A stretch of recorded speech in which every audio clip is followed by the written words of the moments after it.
యథార్థముగా ప్రవర్తించు వారికి ఆయన ఏ మేలు చేయక మానడు. హల్లెలూయా. యథార్థవంతులకి దేవుడు మేలు చేయకుండా ఉండలేడు అని, ఖచ్చితంగా దేవుడు మేలు చేస్తారు అని. యథార్థవంతులకి దేవుడు చేసే మేళ్ళు ఎలాంటివి? మొదటిగా దేవుడు వారి ప్రార్థనలు అంగీకరిస్తారు. రెండోదిగా ఏ కీడు రాకుండా దేవుడు వారిని కాపాడతారు. మూడోదిగా దేవుడు వారిని నడిపిస్తారు. ఫోర్త్, దేవుడు వారి కుటుంబాన్ని, వారింటిని, వారికున్న ప్రతి దాన్ని ఆశీర్వదించి వారిని అభివృద్ధిపరుస్తారు. దేవుడు యథార్థవంతులకి చీకటిని వెలుగుగా మారుస్తారు, శాపాన్ని ఆశీర్వాదకరంగా మారుస్తారు, కీడుని మేలుగా మారుస్తారు, అవమానాన్ని ఘనతగా మారుస్తారు. ఈ మేళ్ళు మన జీవితంలో పొందుకోవాలంటే ఏం చేయాలి? యథార్థంగా ఉండాలి. అంటే యేసే దగ్గరికి వచ్చి మన పాపాన్ని ఒప్పుకొని విడిచిపెట్టి నీతి మార్గంలో, పరిశుద్ధమైన మార్గంలో, న్యాయ మార్గంలో నడవాలి. మీ ప్రవర్తన, మీ యథార్థత, మీ నీతి చూసిన దేవుడు మిమ్మల్ని స్వస్థపరుస్తారు, నడిపిస్తారు, ఓదారుస్తారు, ఆశీర్వదిస్తారు, ప్రతి మేలుతో మిమ్మల్ని తృప్తిపరుస్తారు.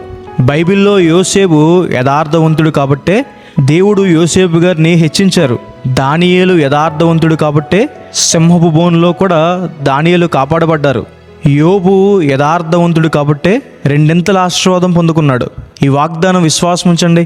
ప్రార్థన చేసుకుందాం. పరిశుద్ధుడైన ప్రభువా, మమ్మల్ని ప్రేమించిన దేవా, ప్రభువా మీకు వందనాలు. ఇంతవరకు మమ్మల్ని కాపాడి ఈరోజు మీ సన్నిధిలో ఉండే భాగ్యాన్ని మాకు దయచేసినందుకు దేవా, ప్రభువా మీకు వందనాలు. ప్రియులు ఎంతమంది అయితే ప్రభువా ఈ ప్రార్థనలు ఏకీవిస్తున్నారో వారిని దీవించండి అయ్యా. మీ మేలులతో ప్రభువా వారిని తృప్తిపరచండి. మీ మంచితనాన్ని వారి పట్ల కనపరచండి. యథార్థవంతులకి మీరు మేలు చేస్తారు అని వాగ్దానం చేసిన రీతిగా ప్రభువా మా జీవితంలో మీకు వ్యతిరేకమైన దాన్ని తీసివేసేయండి. మా పాపాన్ని క్షమించండి ప్రభువా. మమ్మల్ని పవిత్రపరచండి. నీతిమంతులుగా, యథార్థవంతులుగా తీర్చండి ప్రభువా. యథార్థవంతుల్ని కాపాడుతానని సెలవిచ్చిన రీతిగా ప్రభువా ప్రియులు ఎంతమంది అయితే ఈ ప్రార్థనలు ఏకీవిస్తున్నారో ప్రభువా వారిని కాపాడండి. వారి చుట్టూ మీ కంచె ఉంచండి అయ్యా. మీరే వారికి అగ్ని ప్రాకారంగా ఉండండి అయ్యా ప్రభువా. యథార్థవంతుల్ని ఆశీర్వదిస్తానని సెలవిచ్చిన రీతిగా ప్రభువా వారు చేసే జాబ్స్లో, బిజినెస్లో, స్టడీస్లో వారిని ఆశీర్వదించండి అయ్యా.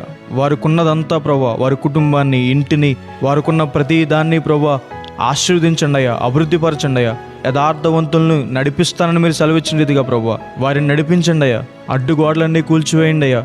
నూతన ద్వారాలు తెరవండి ప్రభువా. మార్గాలు సరళం చేయండి అయ్యా ప్రభువా. యథార్థవంతులకి చీకటిని వెలుగుగా మారుస్తానని సెలవిచ్చిన రీతిగా ప్రభువా ఈ ప్రార్థనలు ఏకీవిస్తున్న వారికి ప్రభువా ప్రతి కీడుని ఆశీర్వాదకరంగా మార్చండి. అవమానాన్ని ఘనతగా మార్చండి అయ్యా.